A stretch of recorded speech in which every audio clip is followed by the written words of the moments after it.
The Maya world was complicated, intimate, and startlingly alive every single day. Ordinary people walked the same plazas as powerful nobles, and the rhythm of maize growing tied them together tightly. The contrast between mud houses and stone palaces is obvious, but the human stories beneath those materials are more important than we usually imagine. Those stories reveal how food, faith, craft, and politics shaped what people hoped for and feared most. Social order in Maya cities was layered and performative, with nobles and commoners occupying distinct worlds that still overlapped in daily life. Nobles controlled ritual calendars, tribute lists, and protected sacred knowledge, while commoners produced the food and crafts that made those rituals possible. The relationship between rulers and farmers was not simply exploitative, but deeply reciprocal and ritualized, where obligations and offerings knitted communities into functioning wholes. Understanding those ties helps explain why the Maya invested so much energy into both agriculture and ceremony. Life for commoners began before dawn with tasks shaped by the seasons and the needs of extended families, and the day often ended with communal meal preparations around smoky hearths. Children, elders, and artisans all contributed to a household economy that depended on cooperation and mnemonic traditions passed down for generations. Daily labor involved more than subsistence. It reinforced identity through shared labor songs, ritual observances, and small offerings to household spirits or ancestors. These rituals made routine work feel meaningful and connected individuals to larger cosmic stories.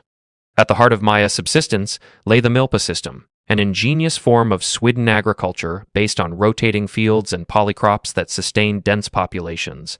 Farmers planted maize with beans, squash, and other companion species, producing a nutritionally balanced staple that fed towns and cities alike. Milpa farming required intimate knowledge of soil, climate, and social coordination, and it was passed down through ritual teaching and seasonal festivals that marked planting and harvesting. Because of its diversity and resilience, the milpa sustained communities through droughts and political upheaval for centuries. Seasons and the cyclical calendar dictated almost every agricultural decision, and families planned years ahead for planting, fallows, and harvest festivals that replenished both soil and social bonds. Ritual specialists and elders often advised when to burn fields and when to sow seeds. Coupling ecological knowledge with cosmological timing, this seasonal choreography gave ordinary labor a temporal meaning beyond survival, and it created a shared rhythm where work, worship, and celebration moved in predictable patterns. The calendar's authority made agriculture a community project rather than a solitary struggle. Food on the Maya table was humble but remarkable, centered on tortillas, stewed beans, and squash that varied by region and season. Additions like chili, wild greens, and occasional ceramics of turkey or fish elevated meals into communal feasts that reflected local habitats and trade connections. Preservation techniques, storage pits, and shared granaries kept towns fed through lean months, while food gifts and ritual portions reinforced social hierarchies and reciprocal obligations. The taste of everyday food carried cultural memory and ancestral techniques across generations. Craftspeople occupied a liminal social space where skill and scarcity could raise status, despite humble origins, and their work ranged from pottery and weaving to stone carving and metalwork. Potters shaped daily bowls and ritual vases, while weavers produced textiles that signaled identity and lineage through color and pattern. Stoneworkers carved monuments and sculptural narratives that immortalized royalty, and their techniques demanded years of apprenticeship and precise knowledge of tools and materials. These crafts anchored both economy and ideology, turning raw materials into objects that communicated power and memory. Pottery workshops smelled of clay, smoke, and patience, and those vessels served both mundane household needs and sacred ritual functions in equal measure. Makers learned recipes for slips, firing techniques, and decorative motifs that conveyed local myths and commemorated political events. Weavers used backstrap looms to produce garments that communicated social identity, and patterns could denote community affiliation or elite favor. Textiles and ceramics circulated through markets and tribute systems, making craft a vehicle for both economic exchange and cultural expression. Stonework and monumental architecture were the most visible signs of elite investment, and stonemasons transformed limestone into plazas, pyramids, and carved stelae that narrated dynastic histories. Resource management and a symbolic program that legitimized rulership across generations.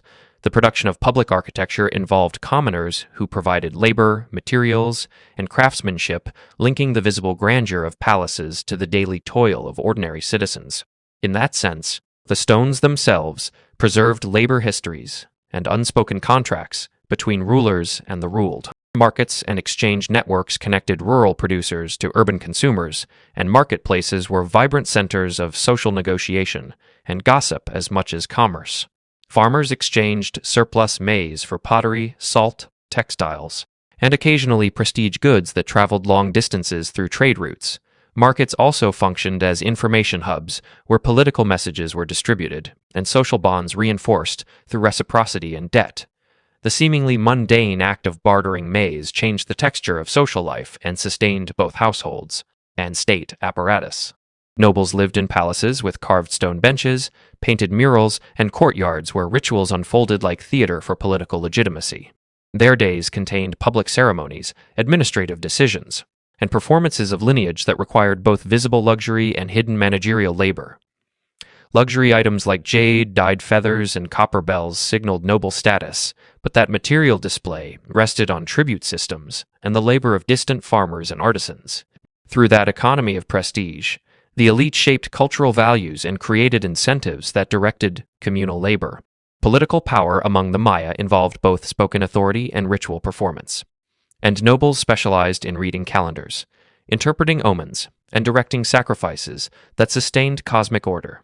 Kings and queens staged rites that reaffirmed their connection to gods and ancestors, thereby justifying tribute and labor mobilization from commoners. Those rulings depended on visible generosity as much as coercion, because nobles who failed to provide security, ritual efficacy, or material exchange risked losing support.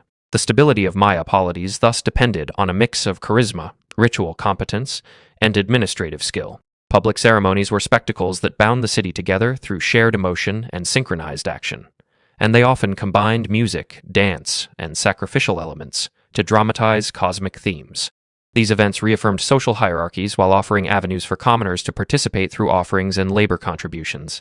Rituals were not only about top-down power, but also about communal reassurance, where participation affirmed belonging and mutual obligations. In that way, ceremonies turned political relationships into lived experiences rather than abstract ideas. The ballgame exemplified how sport and ritual could merge into a single social technology that disciplined bodies and minds alike, and the court was a place where political disputes, fertility rites, and entertainment converged. Players trained intensively, and the game's symbolic stakes sometimes involved life-or-death consequences linked to warfare and sacrifice. At the same time, the ballgame created celebrity and social mobility for skilled athletes, and its rituals allowed communities to stage cosmic dramas in kinetic form. As a result, the ball court functioned as both a political arena and a sacred theater that articulated community anxieties and hopes. Family life was organized around extended households where kin obligations structured labor, inheritance, and ritual responsibility across generations. Gender roles were complementary, with women typically responsible for weaving, household food production, and ritual depictions, while men tended heavy fieldwork, hunting, and construction tasks. Despite these patterns, individual households displayed flexibility and negotiation based on need, skill, and local custom, with older women often acting as household managers and repositories of oral history. Family strategies made communities resilient and allowed cultural practices to be transmitted reliably across time. Childhood in Maya society involved gradual initiation into productive tasks and ritual knowledge through apprenticeship and practical teaching by elders.